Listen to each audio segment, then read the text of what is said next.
Mental health is important. If you are experiencing any level of mental distress or unease, please seek professional help. Therapists and psychiatrists are there to provide a safe and reliable space to process stress and difficult situations through various methods. They're there to provide preventative and post-care for such things. If you are experiencing a situation that requires immediate or emergency attention, please check the links below for crisis and emergency options.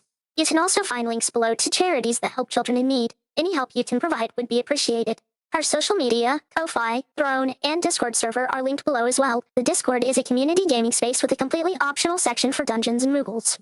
Alright, so last time we had all the fun. We had, let's see, it was after the questioning with Mork. What did we do between that and going to meet Baz'ziat?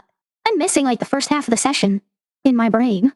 That's right, we had a pretty lengthy space. Yeah, we had a lengthy time period of intergroup roleplay. Hermit checking in on everyone, trying to make his decision about going down for the Torment Monolith. Through blending magic, Pius was able to look through his eyes and see how everything's kind of grayed and dulled for him as he looks upon the world. There was discussions with Twilight about forgiveness, what she thought she might do when she, or if she finally meets her mother, which probably will because of the war coming up.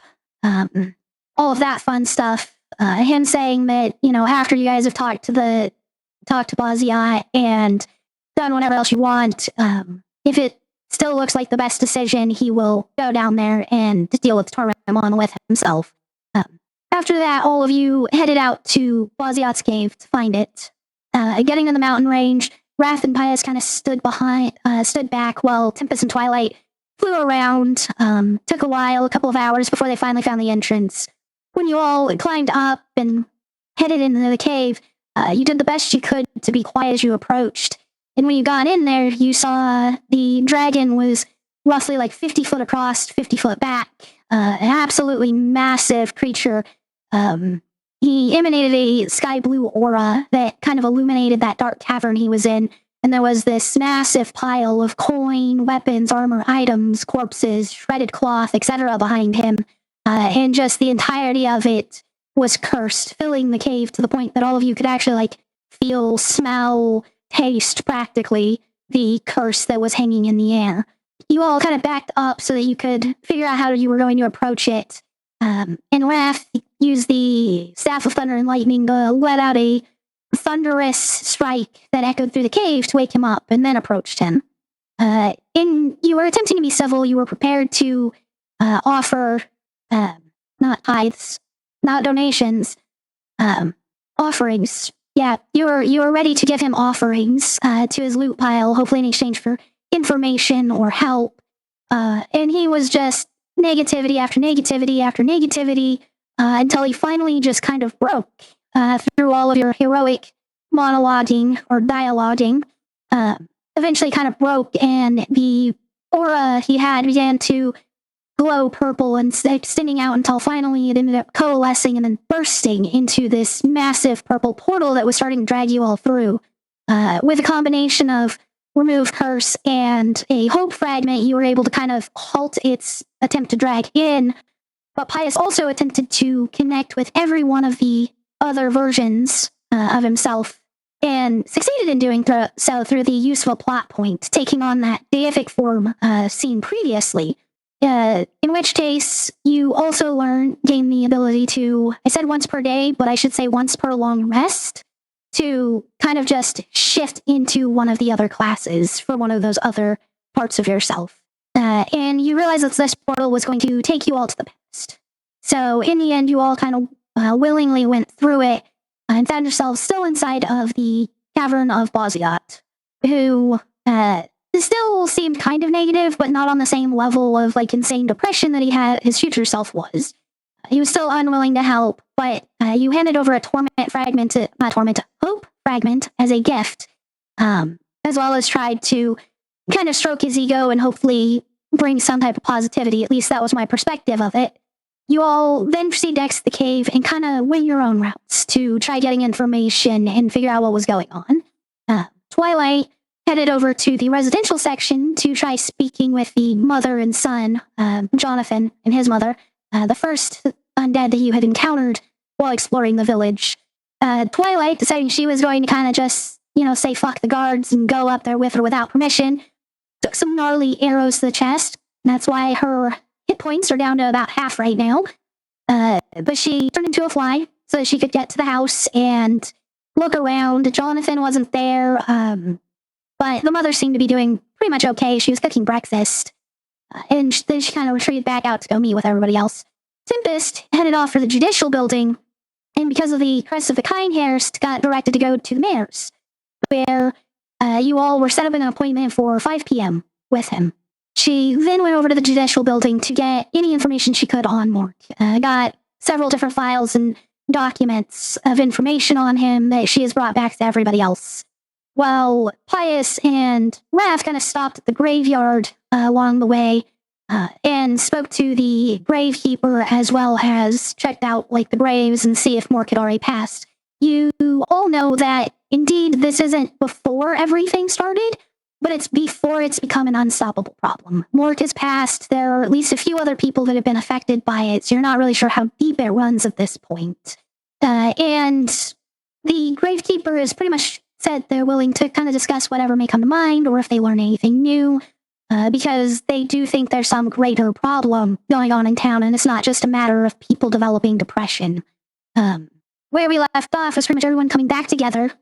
It's early afternoon. Pius and Wrath, the two of you were starting to look through the documents. Tempest, what was it that you were going to do? You already got all that. That's what Pius and Wrath were starting to go through. I know you were going to do something else, but I can't remember. No. We're at the current point after all of that has happened. I can't remember though. What were you going to do at the end of session? Okay, so you're just going to kind of hover around while Wrath and Pius are looking through the files. Okay. But is there anything specific that you were going to go do while they went through the files? That's right. You were going to go out onto the lake and see if you could find Jonathan. That's right. All right. Okay. So, Pius, Wrath, we're going to start over at the two of you. Pius, you're just kind of initial looking at his general records. You had discovered that he was an alcoholic, had been a bit of a problem in town since his wife had passed a few months back.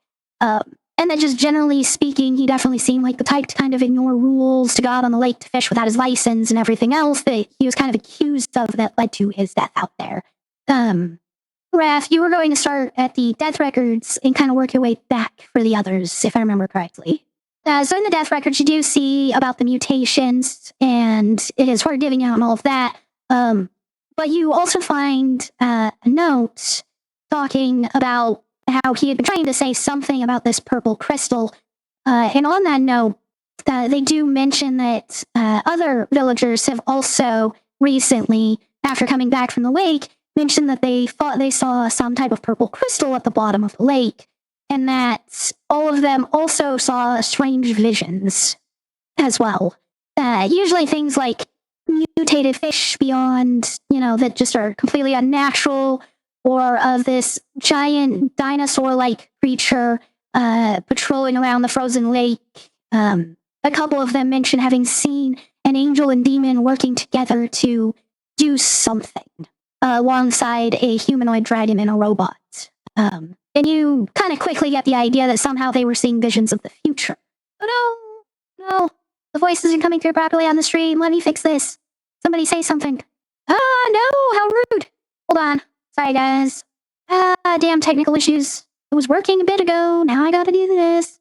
Alright, someone say something. Why is it not picking up the audio? Why do you have to be such a jerk about this? Okay. I hate how this feature doesn't work half the time. Okay. We are going to... Alright, someone say something again. Hello. There we go. Now we got audio properly, as you all were discussing that you don't have patches to help you with this and have to figure out how to do it on your own. And come on, we've killed a god. We can definitely figure out what to do. I thought patches were supposed to stay back. What? Don't you mean the hermit? Oh yeah, the hermit. Sorry, not patches. My bad. Continue on. Sorry, so sorry. I misspoke. Hello? Wait, the hermit's here. The hermit had been back at camp when you all went through the portal. Right. I misspoke. I'm sorry. We're in town right now, right?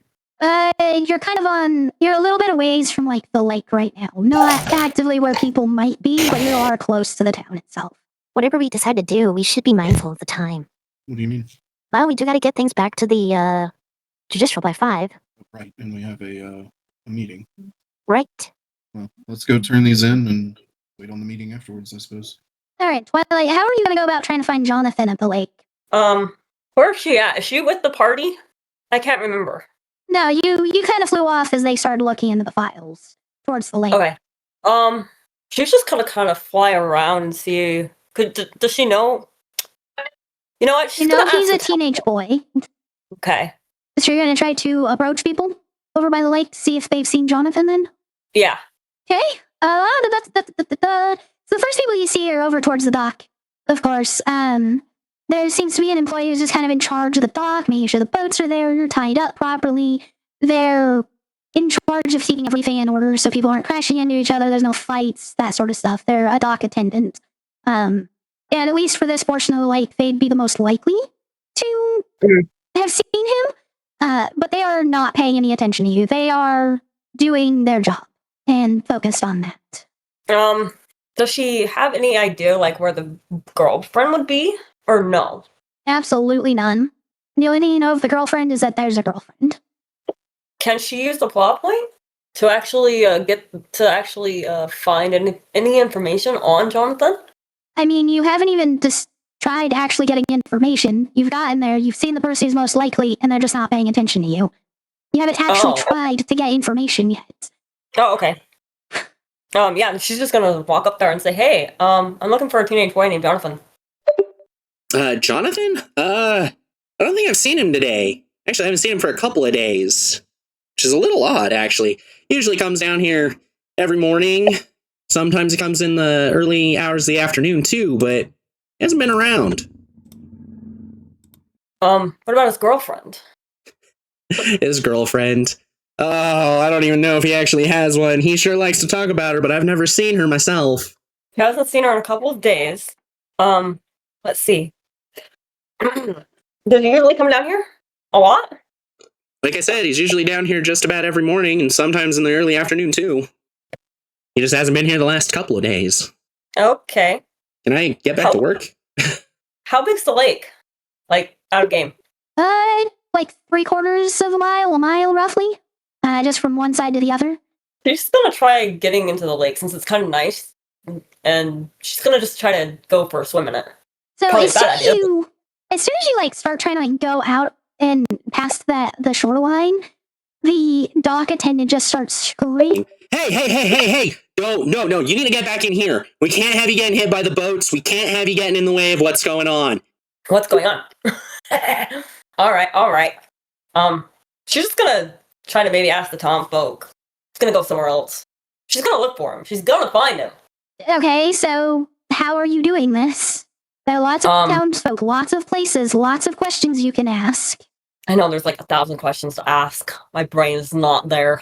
Because I know where he lives. You know what? Let me think about it. Go on to someone else. Let me think about this. All right. So Twilight kind of just sits there on the shore while thinking, and the rest you spent like about an hour on the documents.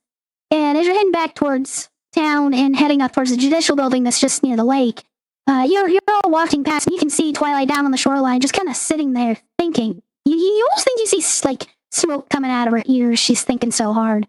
But once you get back over to the actual judicial building area, the guard up at the top kind of just throws the rope ladder down, doesn't say a word, recognizes Tempest from before, and just kind of lets you all up.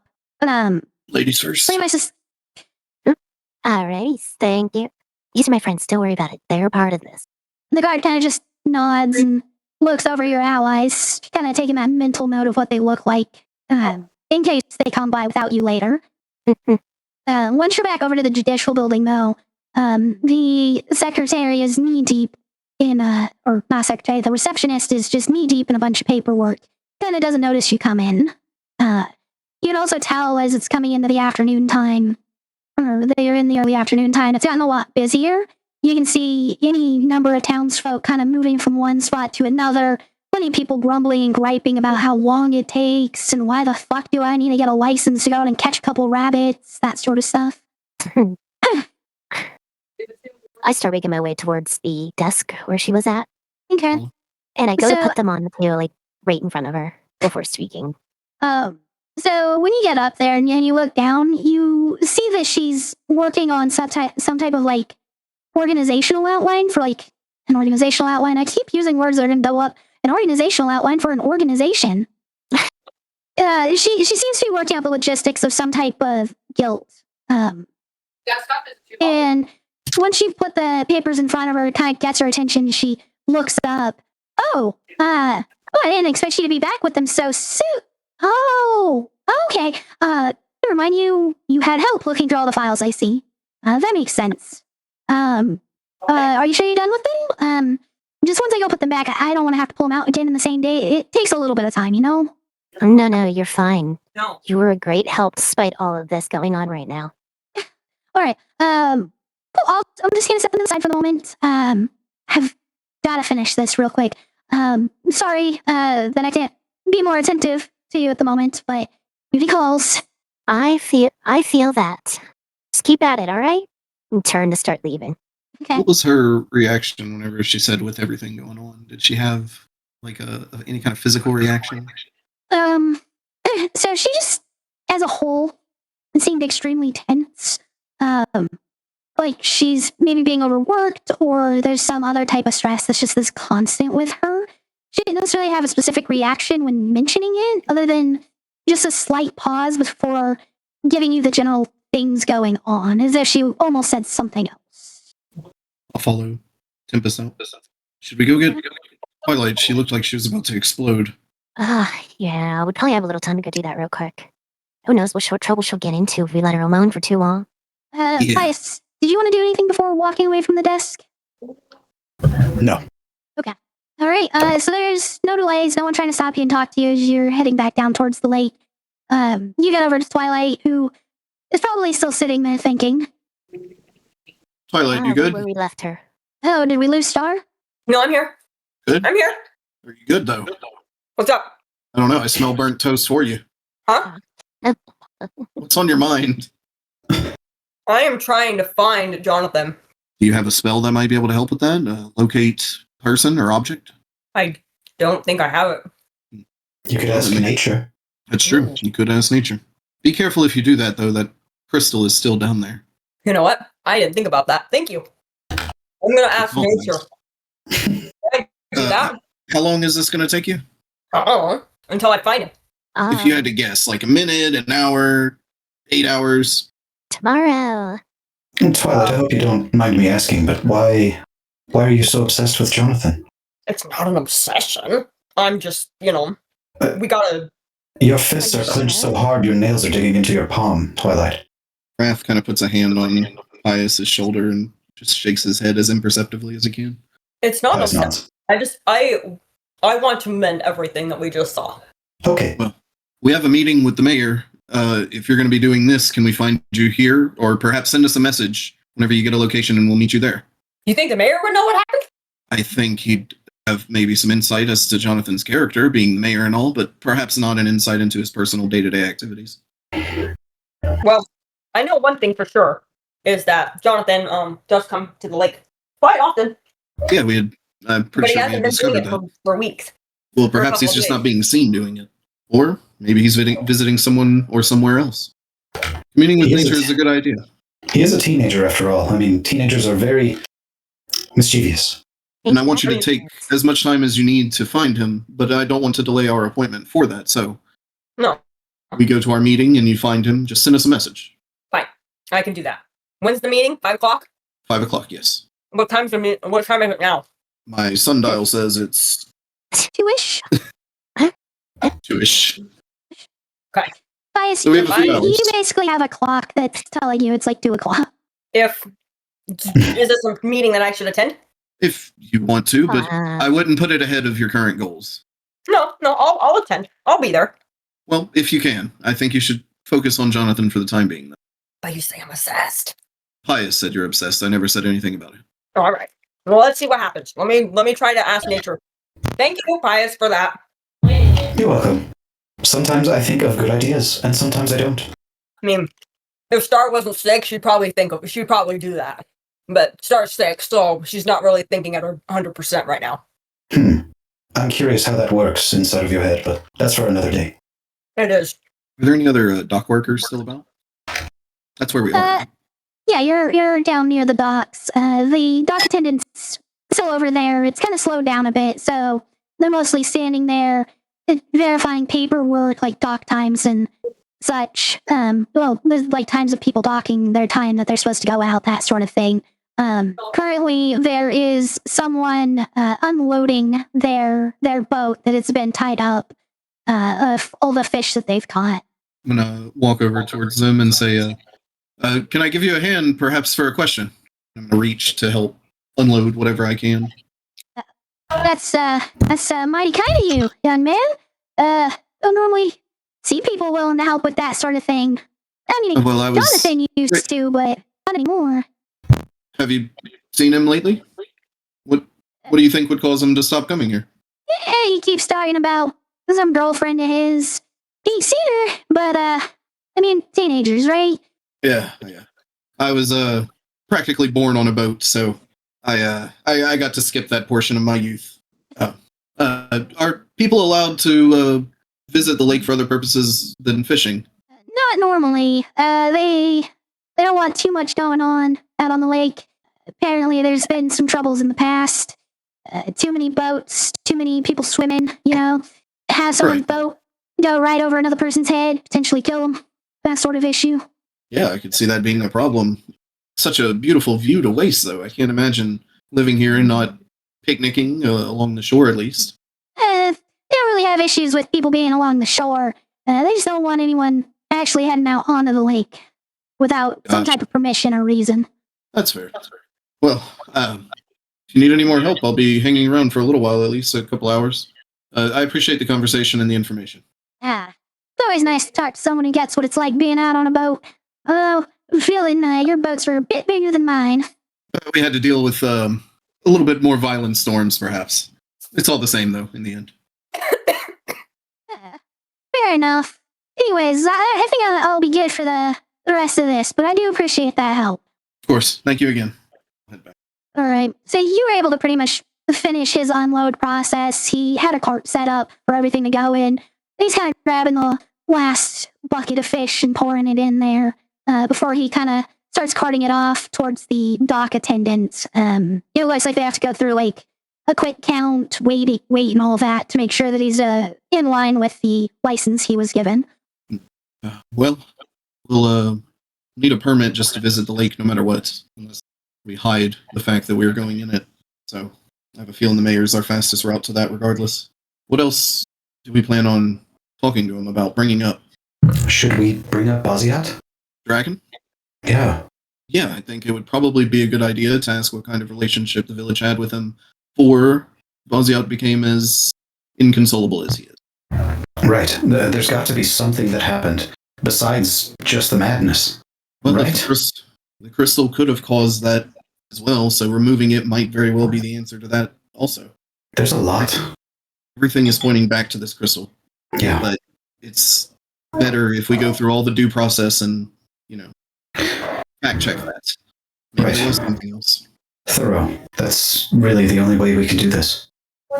It's the best course of action. What else should we talk to him about? That's what I want to note. We're really hoping for the Kindhurst to respond. I'm sure the moment we get in there, we're gonna probably get a little bit more information than we even realized. To respond to the crisis currently in the city? I'm sure he'll go into great detail about what's going on. I'm sure we'll get pieces that we didn't quite have right away. Good.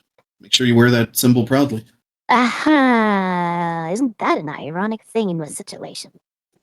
It is, but, I'll wear it Not- probably for the image, but I'm definitely not proud to wear it. well, I'm sure at some point in history the Kindhursts were perhaps benevolent. Just because there's a shadow on it currently doesn't mean that it was always so. These people sought them for protection, right? There had to be something They good did. there. True. And these people, truth be told though, I wonder how long until they would have realized that Pinehurst would have never responded to them. I mean, we saw the effects of that. I think they probably did realize that before the last of them perished. But this is about changing Oh, I- history, right? True. So, in this timeline, Kindners do respond. There's a chance to put a good light on the symbol that you're about to be taking in the near future. That was actually pretty good. I'm sure the kind hearse, I mean, I can at least hope that the future of them will be much brighter. We can only hope. Is there any other information we think we're missing that he might not tell us, that we might have to probe into? We should ask him if it's been there long enough. How long might have it been there this whole just how long it might have actually been there if he's been hiding it. Right.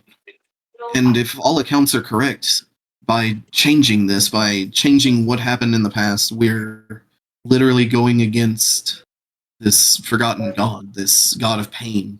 This was his wish, right? For this to happen? We're going directly against that. Surely there's got to be a reason why he chose this specific village.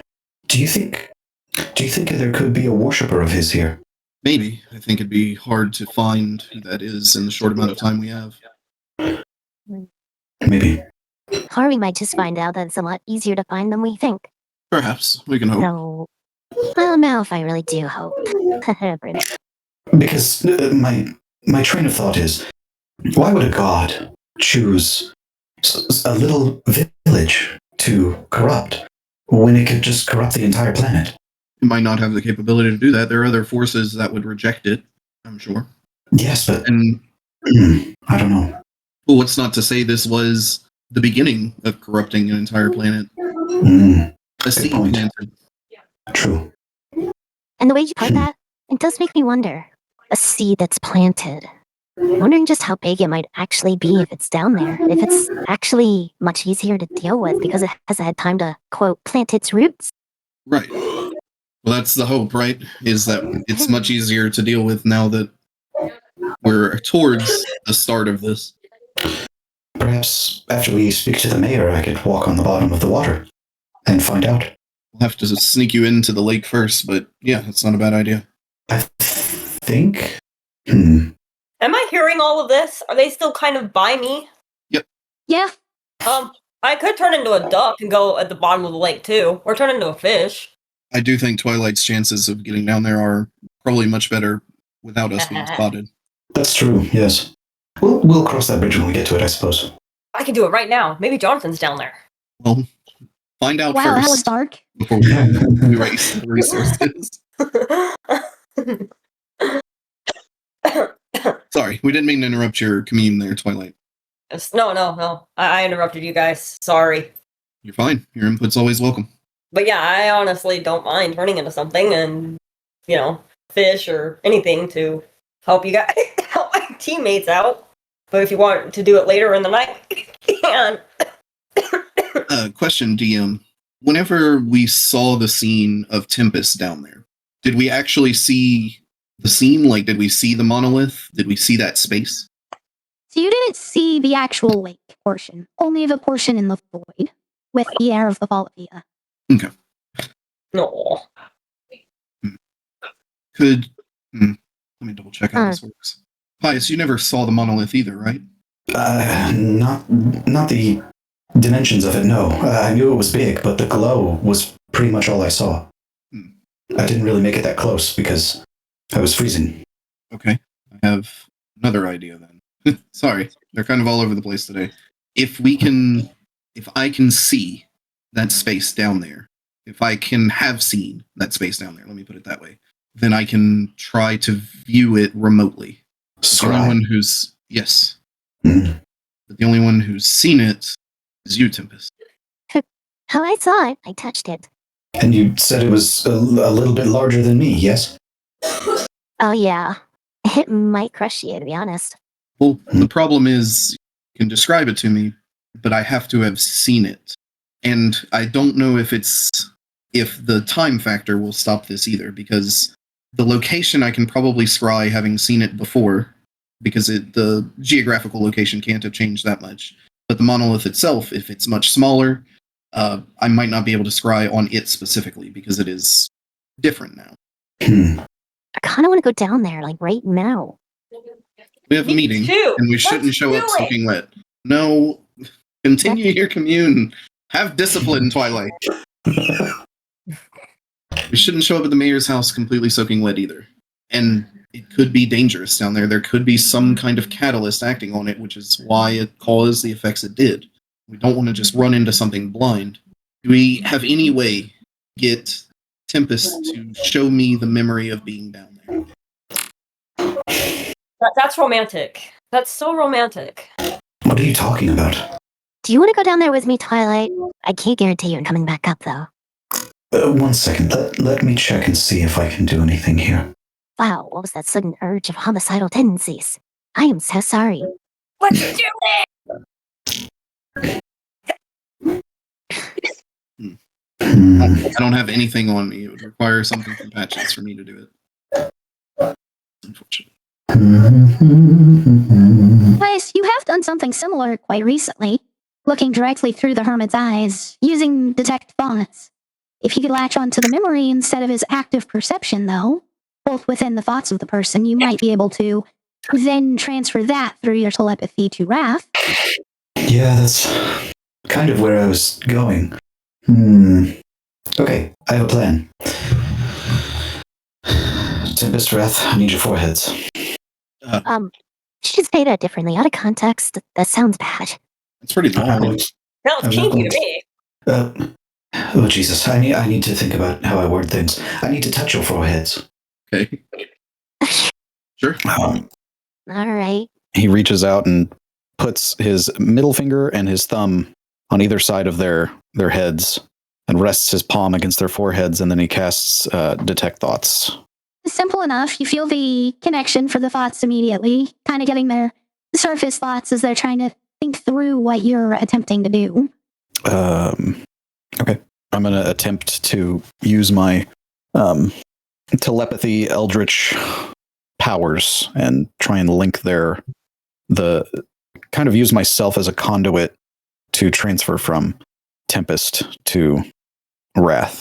Now, Tempest, think of when you saw it, that memory. Hold on to it. Can do. Hey, three of you, go ahead and roll me some Arcana real quick. Oh, no. 25. 25. Oh, shit. I'm trying to do that. Hey, not bad. Oh, bye. Not bad at all. Mountain Best. You got this, girl. Solid. Damn right. Let's All go. right. Everyone rolled just way high enough to make that connection. And Tempest, you're able to focus on your memory when you were heading down there, as well as that moment you stopped and actually kind of looked at and took everything in around you. And Wrath, you're able to see that memory vividly in your own mind as well. Bias, you too. All three of you are capable of seeing this memory as if you were really there at this moment. And then, as this memory is flooding in, I'll hold up the scroll of scrying that I have, 1 of 10, and cast scry. Alright. So, as you're casting the spell, and you've got this focused memory and vision of it, it almost feels like the scrying location is kind of like trying to split between multiple places at once, until finally you can feel it focus, and you're now looking at the bottom of the lake, kind of in that same area, and you do see a purple crystal down there at this moment. It's the size of a torment chunk, though, not just a single fragment, but one of the larger ones. It's about 5 times as big as a regular fragment. There doesn't seem to be any serious immediate changes, except that all the plants kind of within about like a few inches, 3-4 inches of it, seem to almost have this metallic texture to them. That makes sense. And I'll end the spell. So, sorry, I was having a moment with my breathing there. There's one last thing you notice, and there seems to be this fog or mist almost that seems to be drawn to the fragment. It's just this very white, thin, purplish fog that seems to be getting pulled towards the crystal.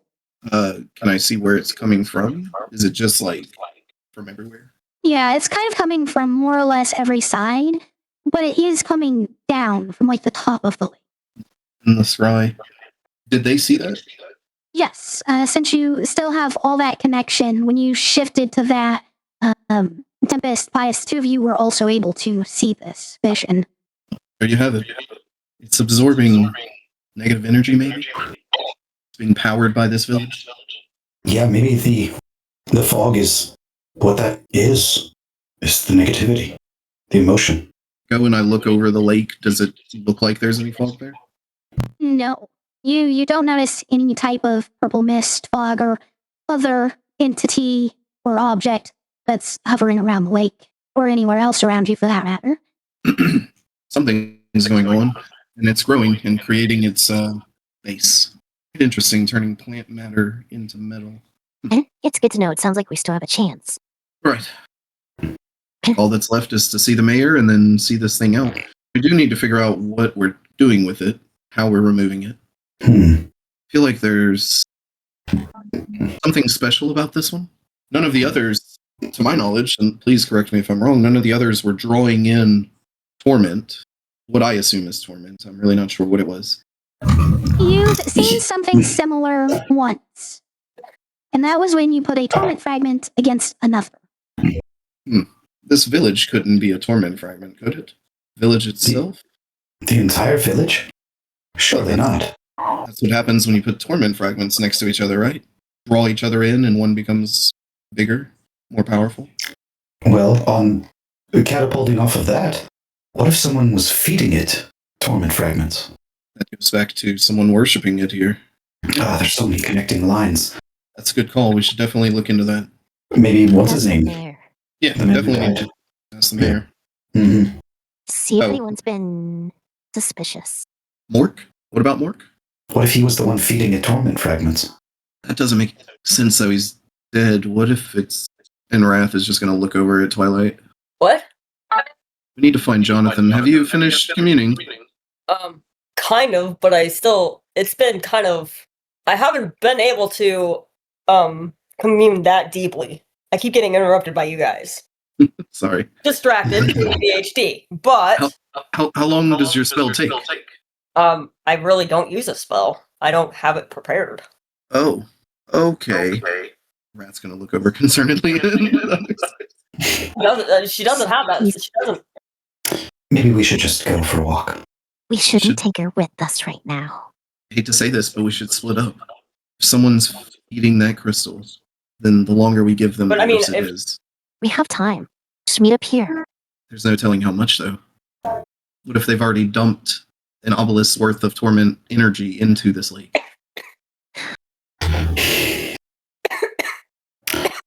We have a couple of hours before the meeting with the mayor. Tempest, you definitely have to be there.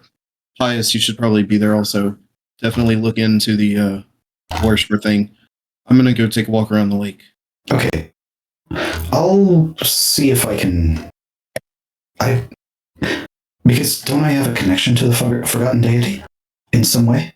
You know that Amy, your patron, the Eldritch Amy, has a very similar feel and energy. And you have talked to this Amy before too, mentioning about the Forgotten One and bringing them back, saving them. I'll go see if I can find someone with the same connection. It might be faint, but it's worth a shot. It's a lead. Yeah. All right, what's Tempest doing then at this moment? You still have, a few hours, or a couple of hours until the meeting. It's a pretty big lake, and I don't want to leave the area too far, so I'm probably going to stay in a centralized location, kind of going around the perimeter. All right, so basically, like you and Wrath are going to go opposite directions around the lake. Yeah, we'll meet up on the other side. I'm sorry, I had a kid run in here crying. What? Why are you coming with me? I don't want to get too far away. You have to. You're the She loves Pinehurst you, that's representative. why. I understand that.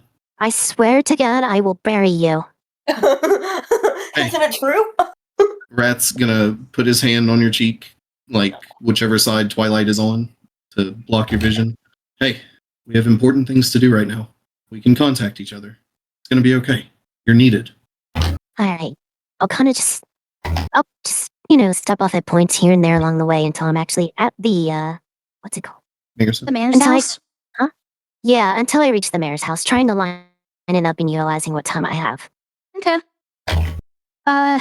Twilight, give me. I will bury her. Twilight, go ahead and give me a nature check.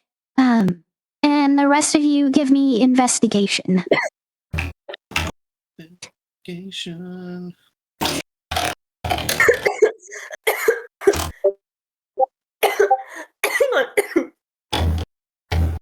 So I rolled a 2 plus 4 for 6, but I'm going to use my sorcery thing to reroll.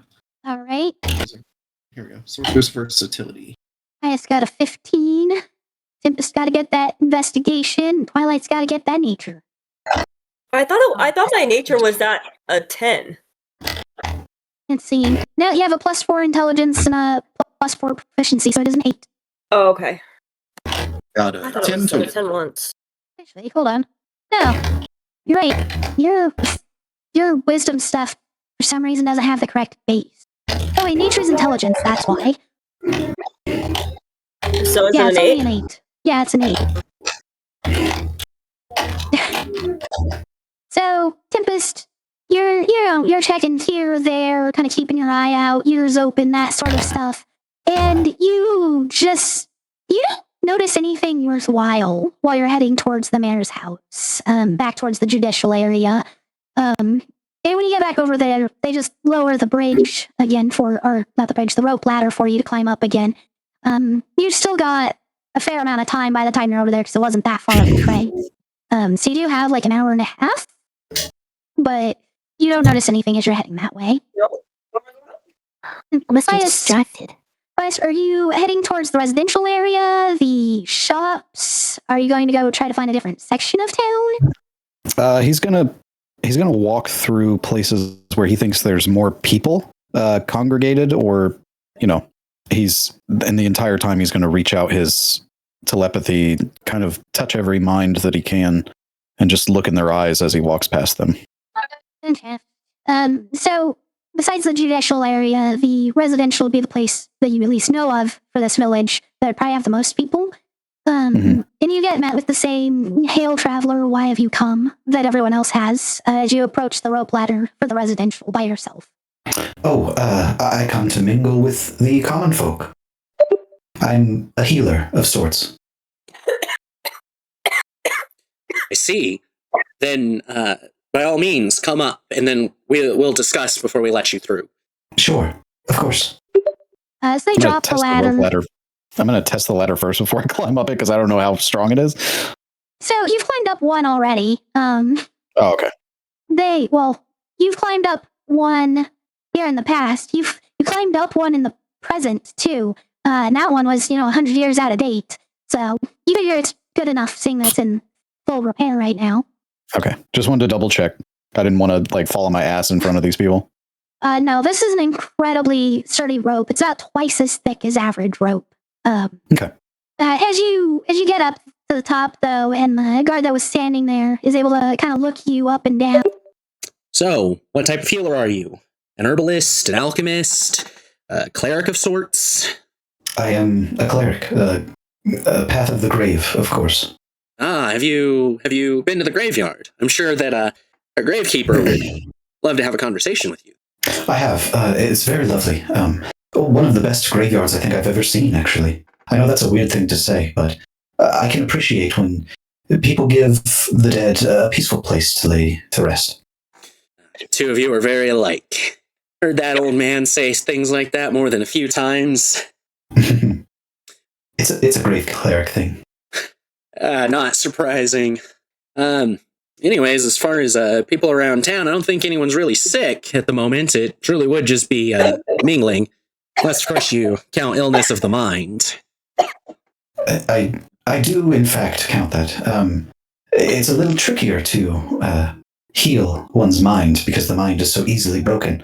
However, I have much experience with mental tragedy myself, so I have learned that misery loves company, and it is easier to heal a broken mind if you have one yourself. That's an interesting take. But who am I to judge? I'm a warrior. Not my wheelhouse. I'd try to give you a heading to the people who need it most, but honestly, over the last month, the entirety of the village has become more reserved, more closed in. sadness just seems to be growing in everyone's hearts. That is a shame. It is something I also deal with, so I know that what it can do to someone over a prolonged period of time. Yeah, there are, and it'd be best if you don't tell anyone this. There are mumblings amongst some around here that this is a curse bestowed upon them by Baz'ziat, who became jealous of our wealth. Baz'ziat. Oh, I that's see. right. You're not from around here, are you? He's quite the dragon. He lives to the east of the village. Ah, a dragon. Fascinating. Yes, my grandfather used to tell me all these tales about how he'd fight demons and lesser dragons and all of these mystical monsters that would try to take our village. Not that I've seen any of that in my lifetime. 43 years of safety and security. That's what the Kind Hairs Well, promised us, and that's what we've had. I suppose the Kind Hairs, you say? Yes. They've done a lot. The mayor, in his youth, was able to broker a deal with them. They've helped fund the town, ensure we have all the equipment we need in our armory. They've helped fund plenty of social programs as well, and even have been willing to help us in our research to improve our judicial system. I see. Is there anything else they've given you? Not that I can think of. But most of their dealings, of course, been behind closed doors. So we really only know what's public information. Maybe some of the higher-ranking guards in town might know something, but I doubt it. Again, not our wheelhouse. I see. Well, you gentlemen are doing a wonderful job. Thank you for your time. This Baz'ziat, maybe he is doing his job if you haven't seen monsters or demons in your lifetime. I don't know, it's hard to believe. If he were doing his job, certainly we would have seen him in action. True, but, and forgive me for being philosophical, but sometimes the worst monsters are within us. So be careful and keep your chins up. I know that things can get hard, but if you just focus on what's in front of you and not worry about what could happen, things will be better. The demons within. Sounds like what happened to old Mork. Man drank Yes, himself to his end. Shame what happened to his wife. What happened to his wife? Well, at the time, we were still allowing people to go out on the lake for pleasure. Still, not freely. We had regulations around it. His wife's death is actually what changed that. He came back speaking in tongues, practically. Something about a giant monster asking for about Tree Fitty, and swore the man was drunk then. A lot of us believe that the two of them had a bit too much to drink when they went out on the lake. After we were able to recover her body from the bottom of the lake, though, some of us started believing there might have been a monster. She was torn apart. You've got to be shitting me. Hell, I hope I'm not shitting you. You're a bit big to be coming out of my asshole. You're funny. I like that. I'll have to use that one sometime. Yes, well, thank you for your time, gentlemen. I'm going to, if you'll allow me, of course, I'd like to continue on into the residential. He nods and kind of backs up to let you head further in. As you're wandering through and trying to make these connections and feel out what's going on, you do finally feel a subtle but definitive connection coming from one of the houses. And as you get closer, you can hear what sounds like two children having an argument. Inside the house? Yes, coming from inside the house. You don't hear any adult voices, though, taking part in whatever it is. Okay. I'd like to get close without being like right next to the house, if possible, to be able to listen to what they're arguing about. You get close enough that you can kind of listen in. And the two of them are kind of just arguing about, "Oh, that's my toy. No, it's my toy." Pretty typical, like, sibling issues where both of them have decided that it's their turn with something. Mm. With each, like, passing minute of it, you feel that connection becoming less subtle, stronger. Okay. I'm going to knock on the door then. Not hard, just like little raps on the door frame. When you knock, you kind of hear their argument more or less stop, but then one of them is like, I'm gonna answer the door. Well, and the other one starts like shouting back, no, mommy's not home. We're not allowed to open the door for strangers. We don't know who it is. And the two kind of forget that they were even talking about answering the door as they start arguing over whether or not they should answer the door. Oh dear. Hello? Is anyone in there? But as you shout, you do get their attention again. And you can tell they're between the two voices. The one that was, saying they're going to answer the door, kind of just quickly shouts back, I'm here. Hello. My name is Pius. I heard you. I heard an argument in there. Is everything all right? You hear the other one start shouting at his sibling again. You dummy! We're not supposed to talk to strangers. And then you hear like the crash of something inside. As it sounds like the two of them have begun to like full on physically fight each other. And you can feel that connection getting stronger again. I'm forcing the door open then. Give me a strength check. That one I am good at, but now that I say that, it's going to be fucking horrible, I bet. Natural 20 for 28. Baby. So yeah, you when children pretty much... are in danger, Pius does not fuck around. Yeah, so you come up and you go for a shoulder check, kind of making sure you stand up straight so you can hit the top so it comes down instead of like shooting forward. And it hits the ground and you can see the two of them are rolling back and forth on the floor and they look like they're maybe like 7 or 8 years old by human standards, like real world human standards. And one of them reaches over to grab what you presume is the toy they were talking about, and it's like a small wooden bat, and he starts to raise it above his head as if he's about to swing it down on his sibling. Yeah, I'm gonna grab the bat. So as you grab the bat and you stop this from happening, you catch both of their attention again. They both seem like really panicked because, oh my god, a stranger is in the house, even the one who was, trying to talk to you in the first place. And the two of them kind of realize what was happening. They may not fully understand the ramifications because they're children, but they both kind of like stop and try to stand up and start apologizing to you and each other. And you kind of feel that connection starting to become weaker and more subtle again. Please stop fighting. There are other things. There are other ways to resolve this. Anger is never, not always, a good way to resolve an argument. We're sorry, mister. I don't know why I did it. It's okay. I'm not upset with you. I'm just trying to help you. My name is Pius. I'm a healer of sorts. What are your names? So the two of them introduced themselves as Timothy and Tomothy. That will confuse them. Interesting. Bias.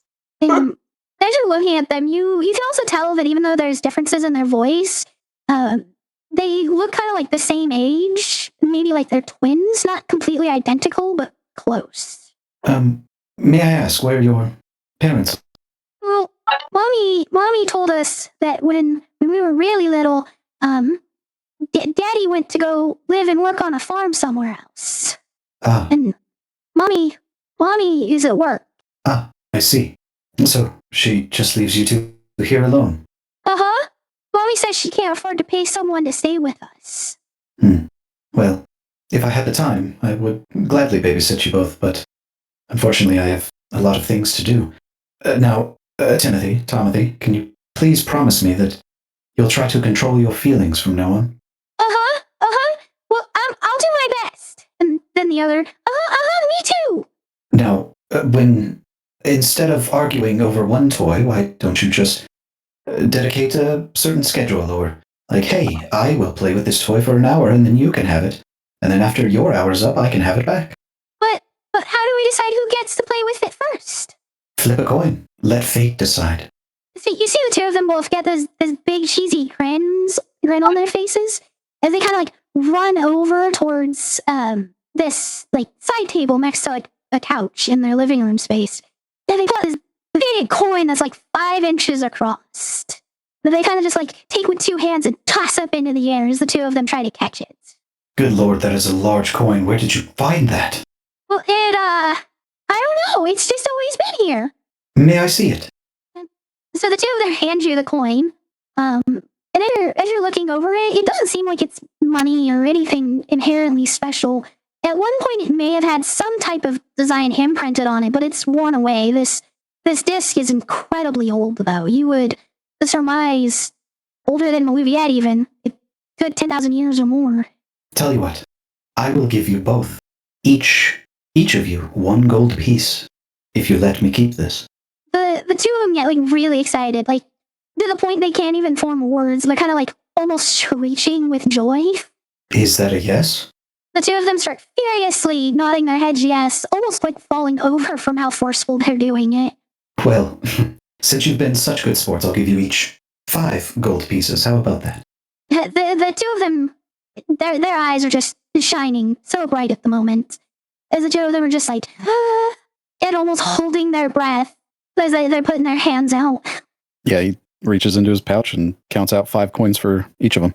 Oh, but once they have the coins and they start like playing with them, and then finally they kind of get them their minds situated enough. Thank you, Mister. You're welcome. Now, keep your promise. Remember, no more arguing, okay? Okay. All right. Before I go, where does your mother work, if you don't mind me asking? She works at the mayor's manor. She's a housekeeper. She keeps it clean. Perfect. I'm actually going there this evening. Thank you, boys. I mean, are they both boys? Yes. I see. Yes. Okay. Thank you, boys. Take care. Have a great day. A great rest of your life if I don't see you again. I'll see you around. He turns to walk away and walks out the door and hopefully is able to close it after he shoulder checked it. So you ended up busting it off its hinges, but a couple minutes with mending will fix it. Okay. Yeah, I forgot I have that spell. What am I doing? Yes, I'll do that. All right. As you're sitting there casting the spell and you're kind of looking around, you think you spot kind of above the house, almost pointing or heading towards the lake, this small streak of what looks like a purple mist, slowly hovering towards the lake. Where is it coming from? It looks like it might be coming from this house, or maybe someone a little bit further away, but it's coming from, you can see it right above the top of this house, like peeking over the roof, heading towards the lake. Okay. I'll go around to the other side, like the back of the house, and see if there's anything back there. As you look around, you don't see anything on the other side. Is there a window into the mother's bedroom? As you watch around, you are kind of able to take everything in. You notice there was one window that had curtains drawn, but the ones you could see through didn't look like they went into a bedroom. Okay, he's going back into the house then. Save the children! Timothy, a moment, please. You hear the two of them almost like tripping over each other as they rush through the door, and they both kind of like open it at the same time, almost knocking themselves over as they back up from it. Mister, you're back! You weren't gone very long! Yes, sorry. I believe me being a cleric, I feel some kind of energy in this house. Would you mind if I check things out a bit, on the inside? I just want to make sure you boys are safe. You see the two of them kind of like look at each other, and you can tell that one of them is clearly like, yes, this is okay, and the other one's like, no, we're not supposed to. Before they like start to like shout or say anything, though, they kind of take a deep breath in, and they flip a coin. Shit. And once it lands, they take a look at it. Okay, mister, but we don't move too many things. We don't want mommy to get mad because we were playing with things we shouldn't be. Don't worry. I assure you, your mother will not be upset with you. I promise you. But is there something that she has told you boys not to mess around with? Because the two of them kind of like quickly turn and kind of like point, and you see there's not necessarily like a high class or anything, but there is like a vase sitting on a little like table or pedestal. And the two of them are like, mommy has a few more things like that are easy to break. Ah, I see. Is there anything that you've seen your mother partake in that she's told you not to tell anyone? No? Insight check. Dad, go ahead and roll insight. Insight. Checking some kids. Dun, dun. Dun, dun, dun, dun. These little shits lying to me. 15. So you get the impression that they're not lying to you, but that there's something that's kind of like on the fence, or like morally gray zone. That it's not necessarily that they were told not to talk about it, or that it's something that mother does, but at the same time, it's not. Like they're just not sure if they should be talking about it or not in the moment. Pius walks farther in and he kind of crouches down on and puts his elbows on his knees and kind of gets on their level.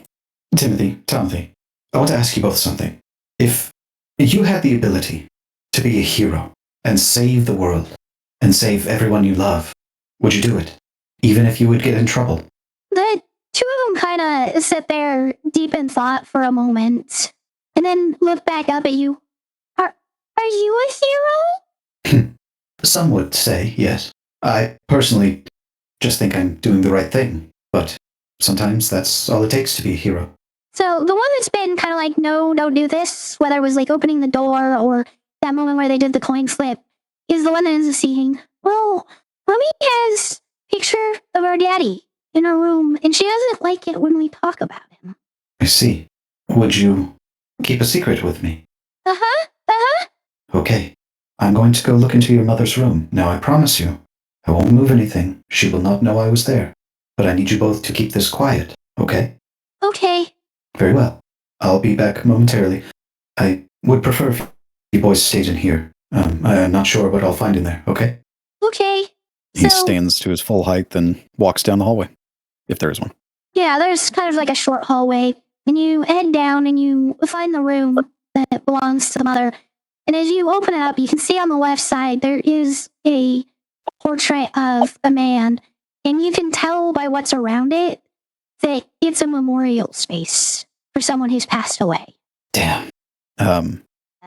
Is there any energy radiating? That same energy, is any of it kind of radiating from this memoriam or the picture or this room in general? No, after you got the kids to calm down and you talked to them, you actually haven't felt any of that presence here, other than seeing that mist coming from the house going towards the lake. Okay.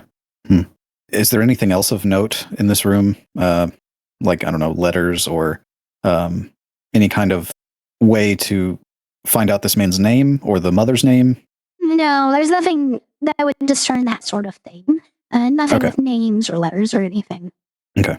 Without touching anything, he's going to walk back out of the room then. Insight check, though. Passively. You do know that they had said that their dad, when they were much younger, I mean, they're only like 4 or 5, but that'd mean like 2, 3 years ago even, that's when their dad Oof.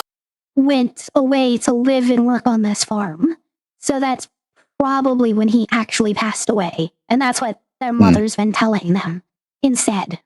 Which would also make it a point she doesn't want brought up, because it hurts to Right. think about. Got 13 on that insight.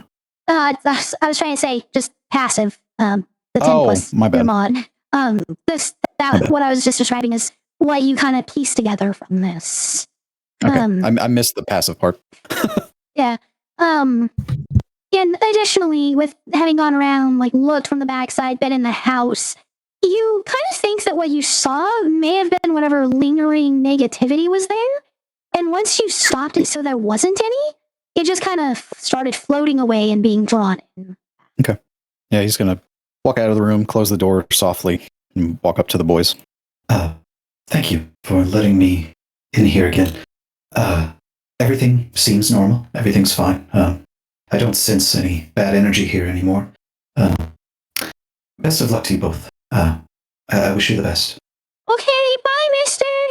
Pius looks at him and smiles if he could, and then he walks out of the house.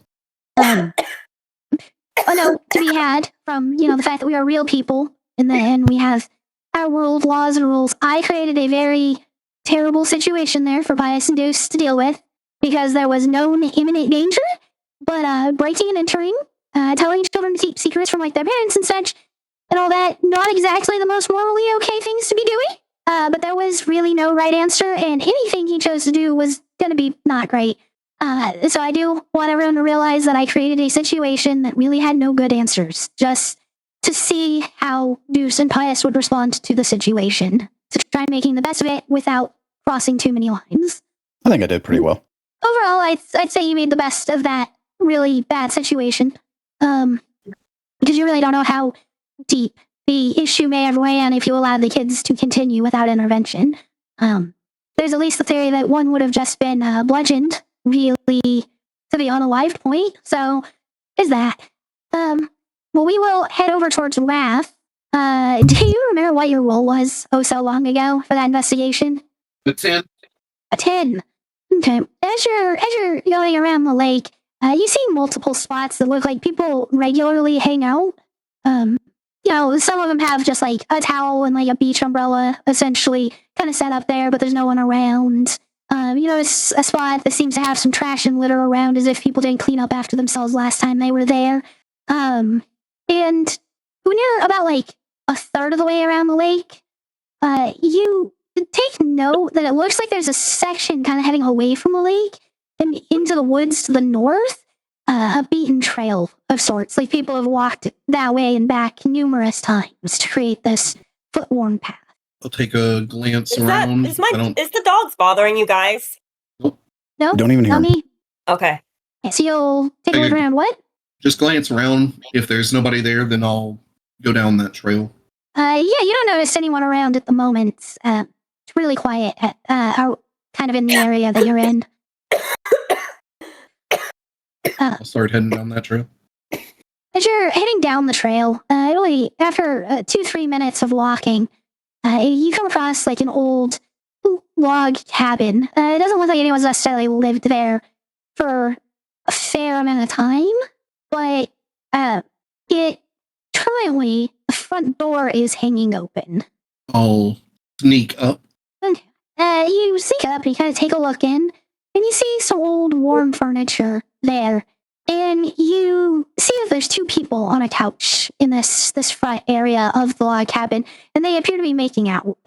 I'll not just stare at them or anything. I'll kind of pull away from the door a little bit and consider. I'll move about 20 feet away from the door or so. Okay. The cabin. Just back towards the path. I'll yell out, Jonathan! Jonathan, are you here? So you hear like a small crash, like a couple people jumping up, like startled. And you do hear the voice of what sounds like a teenage boy. Oh shit! Shit! You're not in trouble! After about a minute, you see Jonathan poke his head out. Yes, this is Jonathan. The boy kind of looks out, and you recognize him as Jonathan kind of on the face, because he very much looks like his mom. Even with all the decay from when you saw her as a zombie, they have very similar facial structures, eye placement, and so on. And he looks over at you. Oh, who are you? An interested hiring party. Could I talk to you a moment? Sure.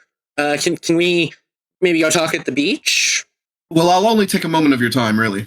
But if the beach is more appropriate, then sure. Should I meet you there? So you see him kind of like nervously like look over his shoulder into the cabin and then turn around and go, yeah, that sounds great. All right. And I'll walk down the path just a little bit away from the cabin, and then I'm going to try and sneak into the woods to see if I can spot whoever he's with leaving. All right. Go ahead and roll a stealth check. 30-20. So you move down the path a bit, duck into the trees. As you're watching, he steps out, and you can see that he's talking to someone.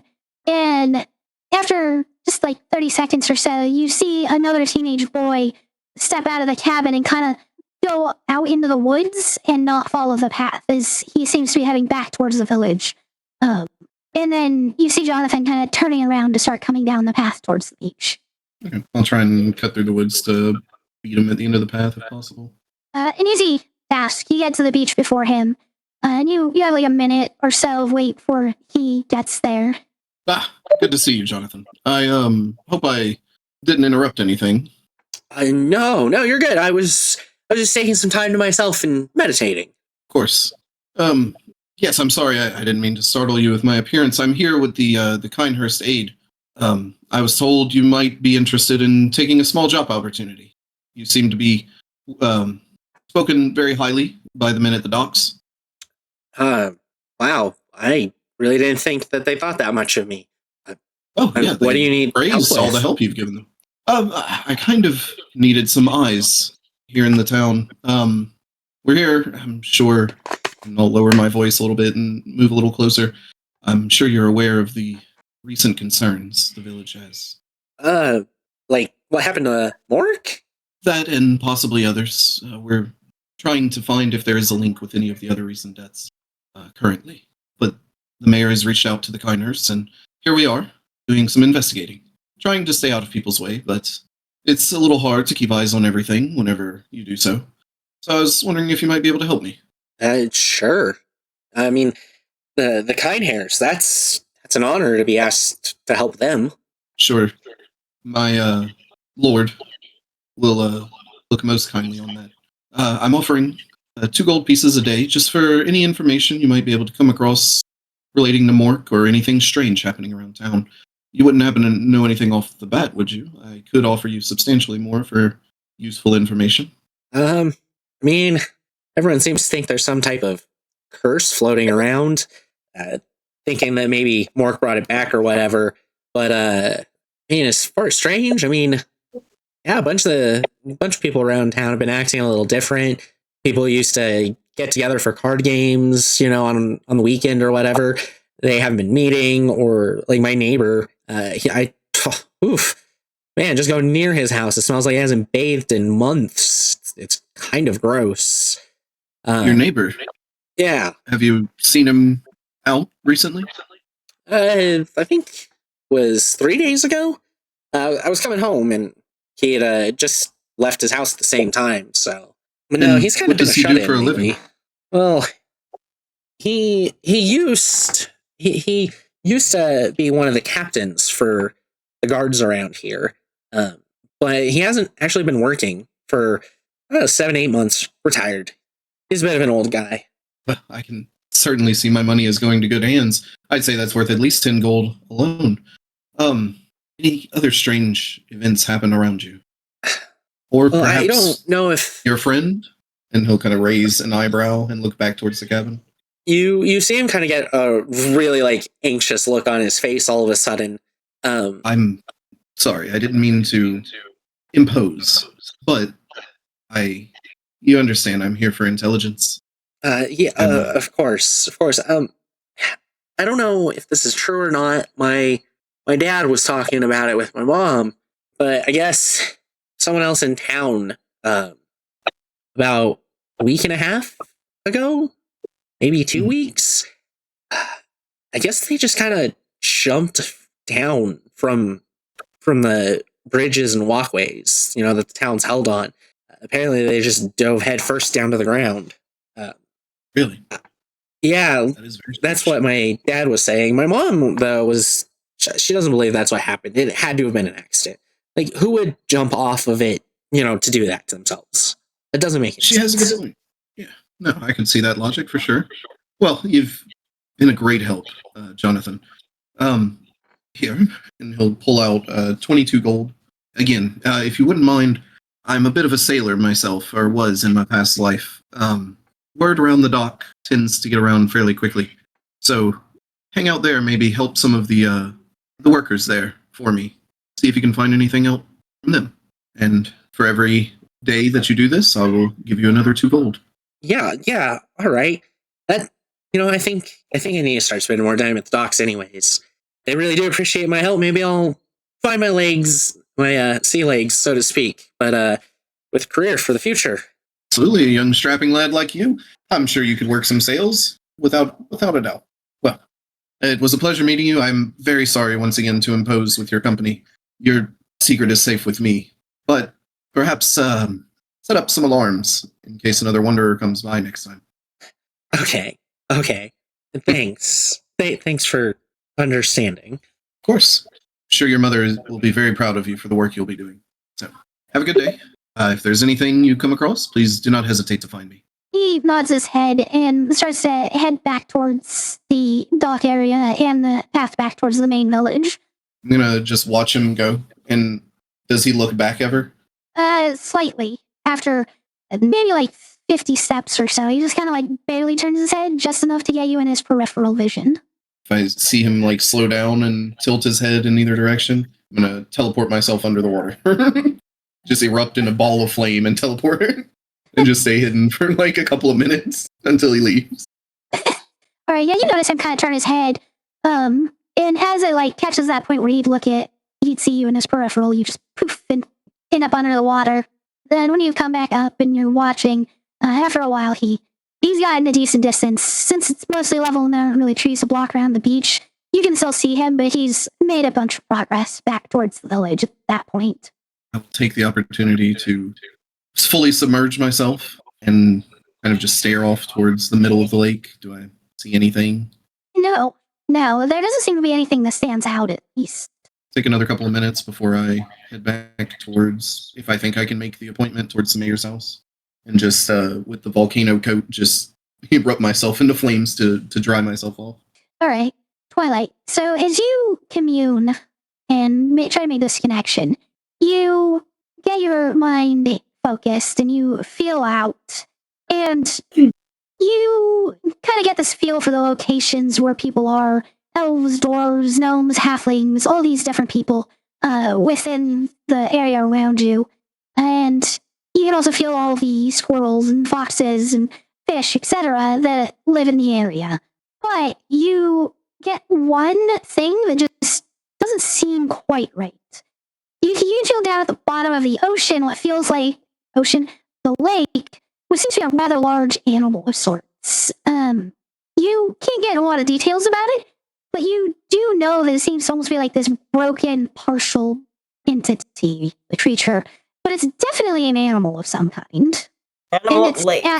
Yeah, and it's absolutely massive compared to like a fish or a shark or anything like that. And nothing else I'm sensing? No, nothing out of the ordinary besides that one animal at the bottom of the lake. Okay. She's gonna go tell everyone. Alright. So you'll kind of meet up right around that 5 p.m. mark, ready to go for that meeting. And you meet up at the rope ladder over near the judicial area that you've gone up a few times to get to the mayor's manor in the judicial.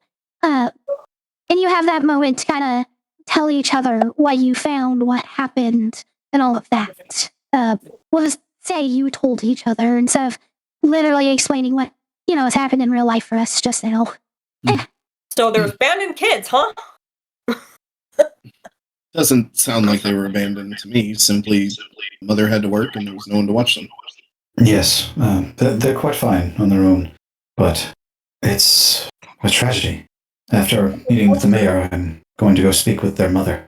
Well, there's a monster at the lake, bottom of the lake, so there's that. What? Yeah, there's a monster at the bottom of the lake, so there's that. Huh. Probably have to take care of that. Yeah. So we get the dragon to do it. It's big. Like, I don't know if it's a monster because technically it seems like it's an animal. Animals are more animals, not monsters, so... Yeah, but if it's affected by the torment fragment, then it is in fact a monster. But I get what you're saying. But the torment fragment isn't there yet. So, okay. How much time do we have before this meeting? Like half an hour. Alright, we need to talk about this, though. Talked to a guard, and they said that the mayor brokered a deal with the Kindhurst. Yes. Provisions. Still going money. more than a dragon can offer in protection? Has the Kindhurst actually been here ever? I don't remember if he said that. We're gonna look unqualified if we ask him these questions, I feel like. So, what you did get is less about direct protection and more about resources to protect. Also funding like research and development, which isn't something that's necessarily really big in the world at this point. But being able to get funds to try making their government structure work better, or to make sure that they have guards that are trained and have weapons so that they can take care of problems as they arise and train future guards. It's more like he acts like a Kickstarter, kind of the way it was put to you. But you put this money forward so that the town could do what it needed to do. to stabilize and take care of itself. Doesn't take much insight to realize, obviously, he wanted something in return. Right. Wait, who wanted something in return? The Kinders? The kind hairs, yeah. Even though it wasn't said, it's kind of obvious that the Lord would not have offered them that help unless he was expecting something in return. You just don't know what that something is. So, are we still going in with the Kinders thing? I mean, that is our entry. Yeah, I believe it's the best chance we have. Finding out what's happening and get to the bottom of this. Treating this, are we pleading with them? Are we aggressively negotiating with them? And what are we trying to get them to do other than give us information? Do we have them go back to the dragon?